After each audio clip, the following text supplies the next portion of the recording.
Acute pain అంటే ఆర్థోపెడిక్స్లో కానీ ఈ సర్జన్స్ ఎక్కువగా డే టు డే ప్రాక్టీస్లో ఫేస్ చేసే problem acute pain, severe pain అనమాట. మాకేంటంటే ఈ ఎక్యూట్ పెయిన్ని ట్రీట్ చేయడానికి చాలా లిమిటెడ్ రిసోర్సెస్ ఉన్నాయి. నార్మల్గా పెయిన్ టాబ్లెట్స్ ఏంటి 2 విధాలుగా చెప్పుకుంటాం. NSAIDs, non steroidal anti inflammatory drugs, ఇంకొకటి ఓపియాయిడ్స్ అని చెప్తాము.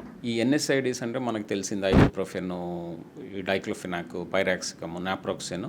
ఇవైతే మైల్డ్ టు మోడరేట్ పెయిన్ని తగ్గించవచ్చు, కానీ ఎక్యూట్ సివియర్ పెయిన్ని అంత ఇదిగా తగ్గించలేవు అనమాట. సో ఈ ఎక్యూట్ సివియర్ పెయిన్ని తగ్గించడానికి సాధారణంగా మనం ఈ ఓపియాయిడ్సే వాడతాం. కానీ ఈ కొత్త పెయిన్ మెడిసిన్స్ ఈ మధ్యకాలంలో మనకేమీ అందుబాటులో రాలేదు. ఈ మధ్య సుజెట్రిజిన్ అనే ఒక కొత్త మెడిసిన్ ఫేజ్ 3 క్లినికల్ ట్రయల్స్ని పూర్తి చేసుకుంది.